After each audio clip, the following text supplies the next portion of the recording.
Jai. Hi. Hi. Hello, hello. Hi. Hi. Good. Okay. Oh, wow. Speaker view. There we go. What? I don't see your. Oh, hold on. Let's see. Where is? Maybe I got to put it back to gallery view again. iPhone. I'm on an iPhone. Yep. I just said ask to start video. Me too. Yeah. There you go. Yeah, got it. You go. Good, good. Hi. Hello, Good. hello. Oh, hello. Hi. Jai Guru. Very good. Okay. I think that's good. Yep.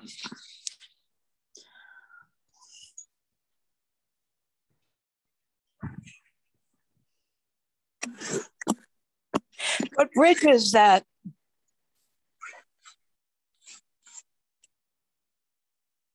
What bridge is that?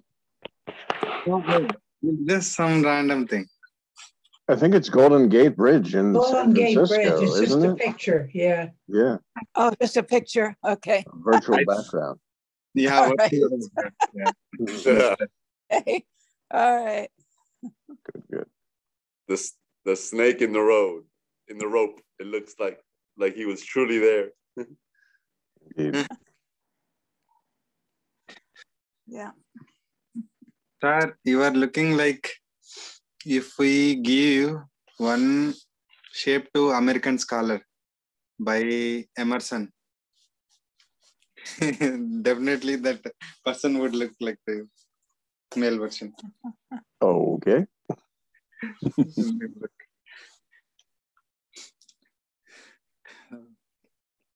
Happy to see you. Happy to see you too. Good, good. Yeah.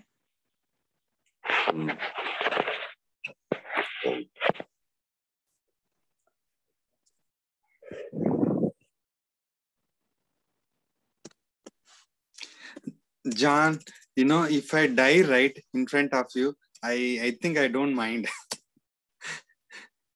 Die right in front of? Okay, okay. Well, you're formless. So, again, the concept of birth and death is only to the body. And you're not a body. So, this concept of birth and death, if you die right in front of me, who is this me and who's dying? No one's dying, no one's taking birth. It's formlessness. It's appearance and disappearance. Like Nisargadatta Maharaj says, the same as the lighter. You light it and flame, no flame. Flame, no flame. Flame, no flame. It's the same. Oh.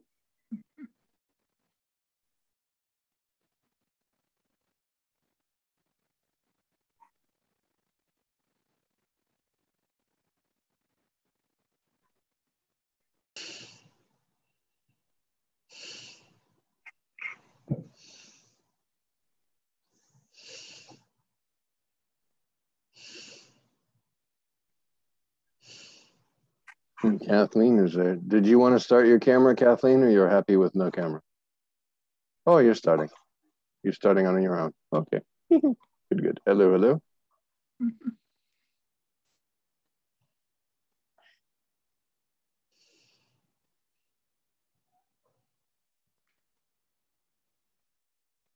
Oh, there I go. I guess I wasn't. There you are, Keith. Hello, hello. Hello. Oh, Rami dropped off. He's coming back on now. Oh, yeah, now Rami's off.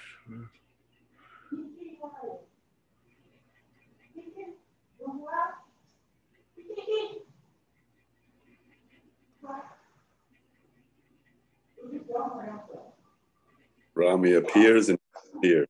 Indeed, yeah. Yeah. I'm using system, so I could see everyone at one place. There you go. Now you just have a green screen behind you. No bridge. No, this is room actually, in fact. Oh, okay. I thought it was one of those green screens. Like, It's perfectly Yeah. blended like a virtual background. That's a pretty color. Yeah. See, the owner of this home is an Indian. So Uh, carry forwarded that color scheme.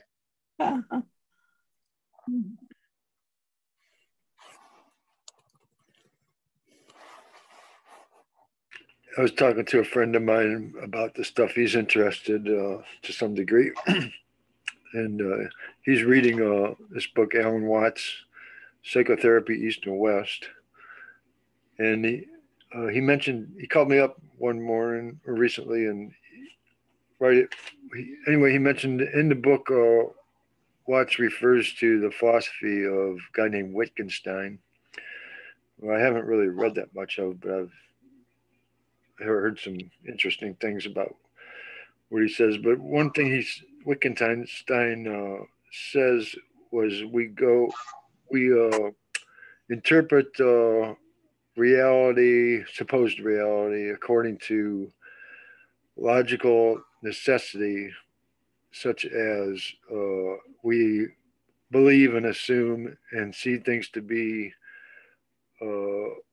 if in such a way as the idea that if this then that, and that's the way the mind works. It assumes that it knows what something is, and then it further assumes it knows what something else is. But then I looked it up, and logical, also in philosophy, there's logical necessity. Then there's also what's called empirical necessity that we perceive with, and that's very, very much similar. What you experience, you assume to be, and I don't know, just kind of I felt that meaning deeply, the meaning of what that means, and that actually that's not true, and that there is no necessity of anything being as we believe we know it. because I believe myself to be a body, I see other bodies. I see a world and I see objects. When I know myself in a real sense, all of that disappears. I would tell your friend to throw this book away and read I Am That. I did tell him that. But that's, I can only say in my own experience, I used to post like little Facebook posts and stuff with Maharaj, and that's what kind of got Ramakant Maharaj to come and join the Facebook page. It was actually Charles and Ann, but I thought it was Ramakant Maharaj. And then there was some talking and stuff. And when I prepared to go and see him in India, the two required readings, this was before I actually had Skyped with them or anything. The two required readings they had was I Am That and Master of Self-Realization. I Am That was profound. Like I read that and it just kept like hammering and hammering and hammering, and I really enjoyed it. I didn't get it, so to speak, but there was something there. And this presence that I had started to feel was very, very pleased by reading Nisargadatta Maharaj. So then it said Master of Self-Realization. And I go like a good disciple, I go online and I order Master of Self-Realization, and it comes and I start reading it and I'm like, oh, I can't read this. Because I Am That was like a conversational thing. And now here's Master of Self-Realization. And it's starting with like the four bodies and the bodies and the this and the this. So I put it aside for a moment and I said, okay, these are required readings. What I can do, maybe I'm not at the level where I can read Master of Self-Realization. So I'm going to go back and read I Am That again. And I did that. I went and I read I Am That again. And again, that presence, that feeling, like Maharaj says, reading the reader, it just resonated. It got so strong. And then after I finished the I Am That, I picked up Master of Self-Realization, and suddenly it was okay. I was understanding and absorbing. And then I read the whole Master of Self-Realization. And by that time, then Maharaj's book, Selfless Self, had come out. So I sat down, I started reading that on the train. And I would say anything that has to do, Alan Watts is beautiful, don't get me wrong. I enjoyed a lot of his stuff. I like his videos and things like this. But our path is direct. There's no kind of beating around the philosophical bush. It is direct. And all it's meant to do is read the reader. As you're reading I Am That, as you're reading Master of Self-Realization, as you're reading Selfless Self, as you're reading Ultimate Truth, it resonates. Presence is pleased, as Maharaj would say, and you can feel that. And you're just like, oh, so that I am that. And then the reading is saying, I am that, I am that, I am that. Oh, so that I am that. This presence, I am that. And it's just hammering the book, the teachings, the presence, everything coming together and putting in one way. No thinking, no logic, no figuring it out. It's just, it's killing you, basically. It's like a hammer hammering a nail. You're the nail and it's driving you away. And it's powerful. So I would say to anyone who's interested in any of this stuff, I am that. Because I am that is kind of a conversational thing. It's very nice. After you've read it a couple of times, then it suddenly dawns on you that Nisargadatta Maharaj is the absolute who knows he's the absolute. And all these questioners are the absolute with the concept of whatever question they're asking. And Nisargadatta Maharaj is answering only from the perspective that this question is not true. And he's basically speaking from the absolute standpoint to all these questioners who are the absolute, but still have this doubt that's sort of covering themselves as a questioner. And he's just helping to remove that. So it's a dialogue of the absolute with the absolute. One that purely understands and knows I am that, and the other one that has an inclination to understanding I am that, and is asking questions based on the belief that they're a body. And he's like, no, just remember, you're not a body. And the absolute is like, oh, okay, yes, I understand this, but I don't have it all the time. And Maharaj says, well, there's no time, get rid of that and this. And it is the absolute dialoguing with the absolute, which is what brings that reading the reader, brings that incredible sense of presence that just blows you away. Or all the ideas you have about yourself away. So I noticed that, the more I use the word experience, the depth of self or whatever, it's like, I'm seeking reality. I want to know reality, and I feel that when I'm in that state, I see I am reality. There's no question what reality is. And so with the pursuit of reality, the bonus is that it feels good. Oh, again, by recognizing presence, the recognition and the projection, then suddenly it's like, okay, this presence has appeared to something that you are. And now, whether presence is or is not, that one to whom presence has appeared is. And that's finished. Okay, now we're all enlightened and we can go home. Because it's that position of knowingness. It's that, okay, I know presence. This I that knows presence is prior. And whether presence is there or not, you are. Just like if you know a beach, you have to be there to know, oh, that's a beautiful beach. That's a beautiful sunrise. I am there prior to this beach and this sunrise. If I wasn't, I wouldn't be able to experience this beach or sunrise. It would be part of my own self, and I would not know that because I'm not going to know myself unless I have some kind of concept of something other, which is body, that I can know the sense of presence. Oh, yes, there's formless presence. Knowing formless presence kills the world. Because how can this, that all this is coming from, we just eliminate the world. Now I just concentrate on this presence, consciousness with consciousness, presence with presence, the sense of existence with the sense of existence, I am with I am. And then it dawns on you that you're observing this I am, this sense of existence, this presence. Now that you can't explain, that you don't know, and that there are no words for. But the more you stay from that position of seeing nothing but presence and viewing your entire world through this lens of presence, what can disturb you? And the more you remain here, then you just know it's a okay, presence is.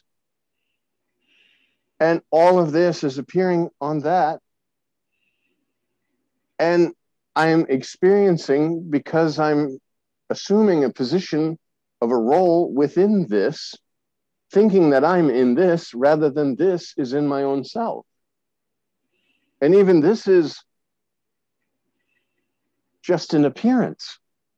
And the one to whom it's appearing is you.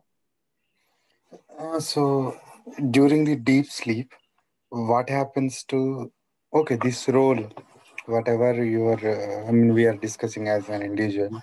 So those things are no longer available during the sleep. Now, what is the stand during the sleep? In deep sleep, the knowingness subsides. There's no knowingness, but there's nothing to know the no knowingness. It's just you. And of course, you're still there, because if you weren't still there, then there couldn't be dream and there couldn't be waking up. You would just go off into oblivion. And to whom would waking up occur if there was no you in deep sleep? Knowingness subsides. I know nothing, nothing to know. But I am, because then when the knowingness happens, then the knowingness produces a dream state and then produces a waking dream state. Or it doesn't produce, but these are appearing to you. They're on that presence. So a deep sleep is there's nothing to know and no one to know anything, but also no one to complain that there's nothing to know, because there's nothing. Then, as Maharaj says, this something within the nothing, this dream, now I create this dream world, and I'm a character in the dream world, and all the 5 elements are at my disposal to build and design a beautiful dream world and play in it. And then I say I'm waking up, which is again using the 5 elements to build and design a beautiful dream world and walking around in it. But now you no longer believe you're a dream character. You believe you're Rami, because mom and dad told this lump of goo that you were Rami, rather than say, Rami, we're going to call you Rami, but you're formless presence. And Rami is just a label for the car that you're driving around in so that you can experience your waking dream. Just like when you fall asleep at night, maybe Rami or George, maybe you're George in your dream.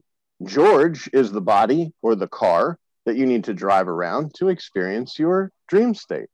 And when there is no knowingness, there's no body that you need to create to experience, because there's nothing to experience, nor is there an experiencer. And yet you are, because all these states come to you. Waking, sleep, dream, the experience of I am. All these are just layers on your presence.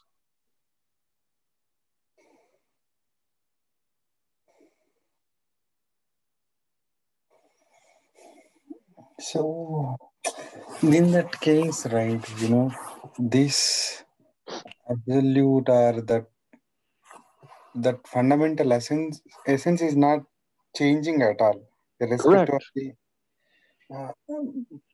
but then the idea of separate self is an illusion. Self-realization you can have when you're in the waking dream and you're believing yourself to be an individual seeking your own self. But all of that is within the bubble of illusion. There's no self-realization in this way, other than now you know yourself in a real sense, so you're no longer fooled by this waking dream or this dream or the deep sleep or the I am. You no longer think that your existence depends on body, mind, ego, intellect, or a world even. That's why we talked about last week, even if the earth just exploded and all 8 billion people were blown off the planet, you are, and nothing has gained or nothing has lost. Oh. Yeah, it looks, this looks like a phenomenon. So You're the phenomenon, yes. Oh, okay. You're the appearance. Uh-huh. You're the something in the nothing. Or not you, but the you believe yourself to be, this Rami, this John, all these This is people, phenomenon. we're the something in the nothing. And we are in nothing all the time. Nothing is ourself. So this something is appearance, right? It's appearance, yes. Because just like waking state, dream state, deep sleep state are all appearances, and there's one continuum. One, I guess they call it noumenon or noumen. Instead of phenomenon, it's the one without the phenomenon. I don't know the exact technical terms, but these phenomenon appear to you and disappear. And you are. So waking state, deep sleep state, I am, sense of it, all these things are appearing to you. And whether they are there or not, you are. And that's how you know in the deep sleep, you go to bed tonight and you're going to forget yourself. And there's nothing wrong with this because there's nothing to know. The knowingness subsides. There's no Rami. You're not pretending to be Rami. And as soon as this kind of consciousness clicks and says, I exist, then you're going to project either a dream world or maybe it's the end of the sleep and you project a waking world. And the 5 elements in the dream and the 5 elements in the waking world are all formless. They're only within form, within the consciousness of the dream, whether it be a waking dream or a sleep dream. It's the same consciousness. So the 5 elements create and do all this stuff, and you're kind of thinking that you're inside of this thing when all of this is appearing. And when it disappears, you are. So here, if I am thinking means, is this I referring to the absolute, or is this I is the phenomenon, appearance, the so-called I? There's no thinking for the absolute, or the presence doesn't think because there's no apparatus for thinking. It uses your apparatus to pretend to think. Okay. This boogeyman is thinking that he is the real. Because of the fact that you want to exist. Now that you know your sense of existence, you want to exist forever. And that's why we all sit there and say, what happens when I die? Am I going to go off to the harp land and all of this kind of stuff? Or do I go to hell? Or what happens? And like Maharaj says, the space in the ashram and the space in the toilet, when the walls come down, where's the space go? The walls are these bodies. Okay. That means now the idea is responding to the discussions. The ideas are set of ideas. So these set of ideas, are projecting as the Rami or the self. These so-called self is not existing, and that is illusion. So that one has to realize, not the absolute. Absolute is always same. It doesn't have to realize. It's just the mind will stop when you stop identifying with the thoughts that are just randomly flowing through as my thoughts. There's a flow of thoughts. You identify with them as my thoughts. You think these thoughts and put it into action. Mind, ego, intellect creates an action. John, here in this flow, right, the problem is there is no issue when there is no identification. Thoughts come, sometimes we just take food or do some mechanical activities. At that time, there is no issue. But the issue is coming when I'm operating as so and so in the, with respect to others, with respect to the circumstances. So the problem is the, identification. Yeah, the problem is you just forgot yourself.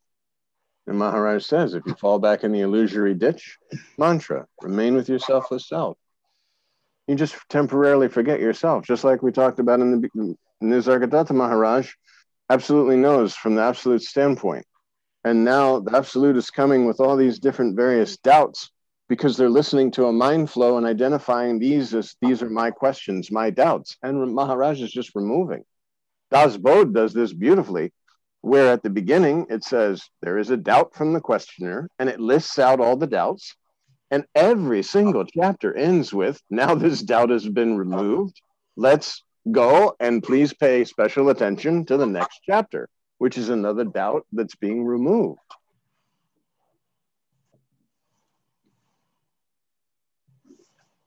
And once you identify yourself in a real sense, the mind flow is going to stop because there's nothing to think about. There's no you there that's trying to gain anything from this existence.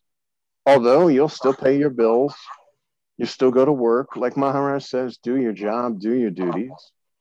But there's no overarching protecting of this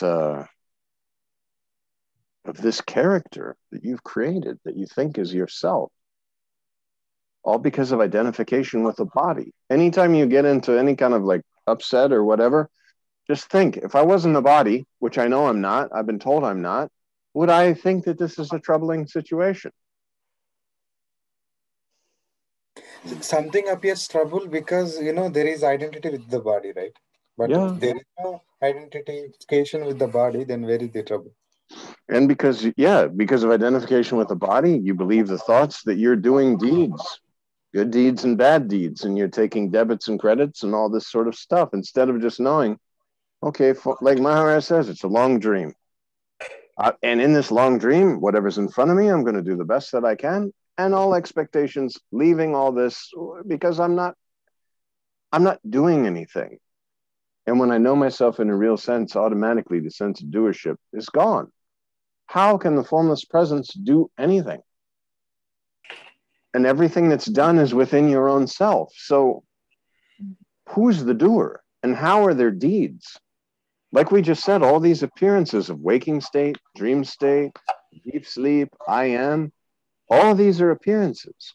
So there's absolutely no deed, no doer, no experience, no experiencer. There's just this, that you are.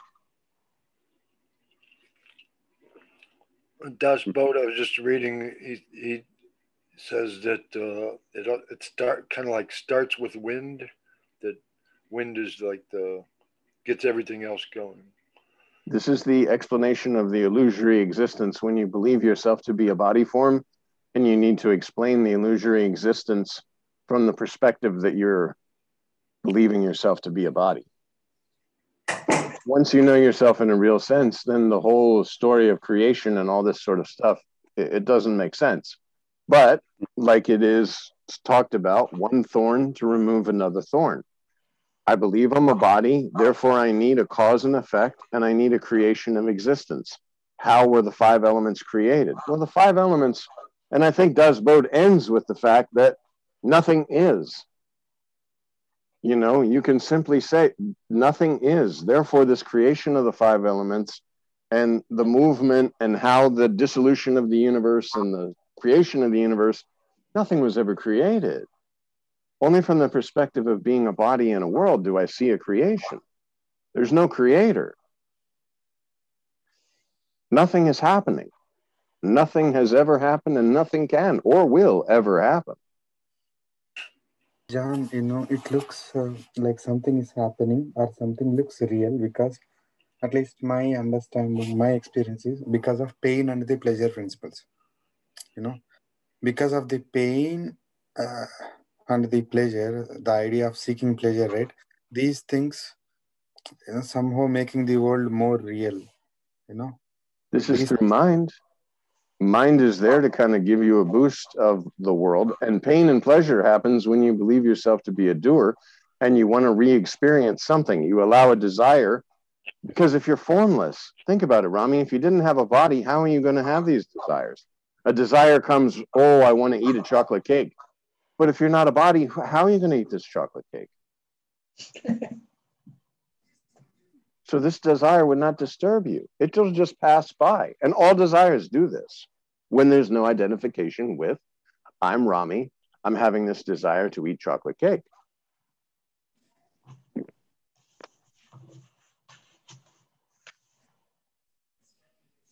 And I guess unless you think, your mind thinks you're eating a chocolate cake, there's no reason to believe you are eating a chocolate cake. Well, I mean, you have to know yourself in a real sense through meditation. That's why Maharaj says we can go on hours, years together. You can move to India and live in the ashram right next to Maharaj. But if you don't know yourself in a real sense, just nothing's going to happen. You have to directly experience your own self through meditation. And that is the sense of existence, the sense of presence, and remain there.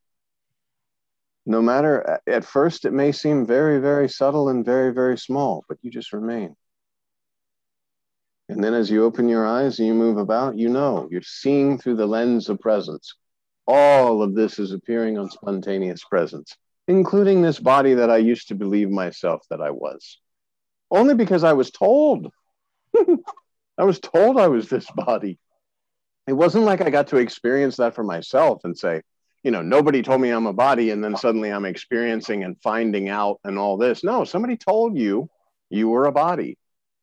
And from that perspective, you began to absorb knowledge of the world that you were in, when in reality, the world was in you. Because you are not a body. Just as tonight, when you go to sleep and you have a dream, you are not that body. Although in the dream, you may very much try to take care of that body and protect that body and all of those things, because your belief in body is strong. Meditation.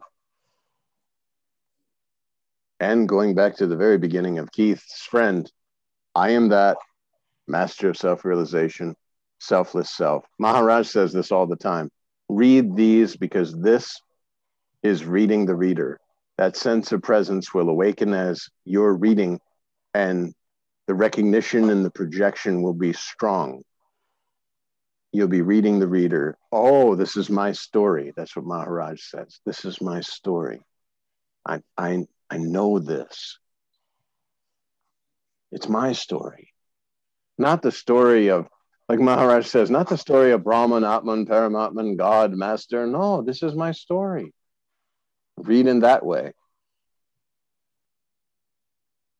Philosophy books are nice if I'm going to college and I'm studying philosophy, because then within the illusion, I want to do well on my philosophy test, so I read a philosophy book.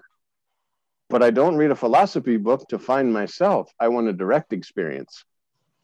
Why should I, to get to my house, travel 20 miles in one direction, 20 miles in another direction, 20 miles in another direction, just to get to my own house, when I can just drive straight to the house?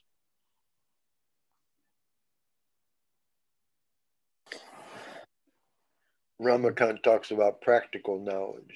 Yes, yes. Know yourself in a real sense. Because if you don't know yourself in a real sense, all the knowledge that you're acquiring is just body-based knowledge, and it's absolutely, totally, completely useless, other than to get you to know yourself in a real sense. The body-based knowledge is you're told that you're formless, you're told that you are Brahman, you're told that you are not the body, and now the practical experience is to live this in each day's march, knowing my master says I'm formless. My master says I'm no body. And I keep, no, I remain. I have complete and total faith in the master. Without faith in the master, no.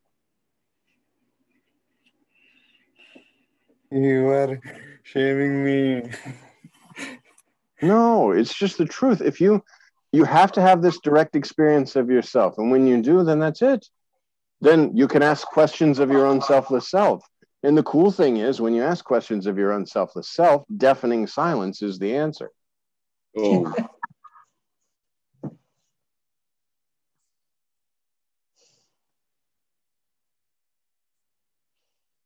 When I listen you, right, it goes to a state where I forget the things, which bothers me in the waking state. I learned whatever that. Sometimes, it goes subtle, but again, after coming out of this call, maybe it continues, the state continues for few hours a day. And gradually, this day-to-day things start, encroaching that peace, quietness. At least that is replaced by the, the tensions at the job or the day-to-day, daily bread and butter problems. That's why Maharaj says it's so important. Balseb Maharaj had bhajans 3 times a day. And so you should develop a routine to be remaining with your selfless self as much as possible. Keep in touch with your selfless self, whether We it have, be bhajans on the way to work, or bhajans at lunch, or bhajans in the evening, or reading something from the masters, or listening to the video from the masters. It should be constant. Like, I don't, like you just said, when I get involved in the work and this and that, okay, after a long day at work, you come home and listen to the masters, or listen to bhajans on the way home from the work, or something like this, to keep in touch, to keep contact with your own selfless self, to keep that spiritual atmosphere. but here, right, earlier you said one thing. Whenever the mind is going, or it is new identification is starting, or old is again coming back, then you are saying, no, no, no, that is not.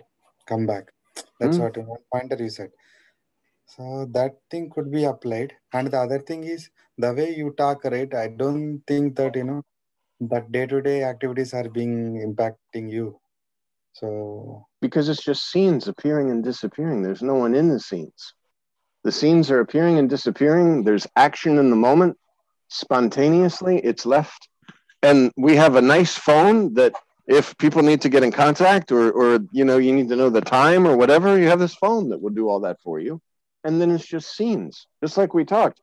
Here we are, we're all talking, then scene, turn this off, then put all the stuff that needs to be done to put the video up, and that's it. It's just but there's nobody doing it. There's no it's just a flow, like just scenes appearing and disappearing, appearing and disappearing. Then there's sleeping, then there's waking up, then there's work, then there's going here, going there, getting in the car, going with my son to King's Dominion. But these are all scenes. They're just appearing before you. I'm great to ask this here. See, you advised me after, just before that, do bhajans. Maybe, you'll be stuck in the work and you'll come back. Rather than, doing bhajans and come back, how can be like, all the time, not impacting by these scenes or the outside world. Either could be sleep, dreaming, waking This state. is spontaneous conviction. Oh, so that I am that. Remain with the sense of presence, the sense of I am. Remain with your selfless self. How to down to that meditation? Well, again, in any moment, you right now you have a body and there's presence. Presence is, so you just drop back. And you just drop back and you're there. And only are you there when you're thinking about being there. Otherwise, you are there. But now that you have to separate and say, oh, I need to be there, there's because I'm going to use this body instrument to drop back into presence. But normally in your normal activities, you are presence. So there's just a using of the body in the moment for what needs to be done and leaving it. You can use your body. You can say, okay, now I'm going to be in meditation just for a moment here, and just drop back. You just, and then that's all of this, and everything is arising on that. And now if I want to say, okay, now my eyes are just seeing presence. When I say seeing presence, it's not like, it's like a curtain almost of just presence. And you know that this is all of everything. And that same presence is in you and in all the beings. So therefore there's no others. Lumps of goo. Like literally, mom, dad get together, they create a lump of goo and they stamp the name Rami on it. But mom and dad are presence, believing themselves to be mom and dad from that perspective. And your presence, who doesn't even know yourself yet until you start doing things and people say, good job, Rami, and bad job, Rami. And here's Rami and there's other. Because I believe myself to be a body, I now see a world and objects within that world. None of it's true. Then you meet a master who says, you are not body. Just as your parents, believing themselves, again,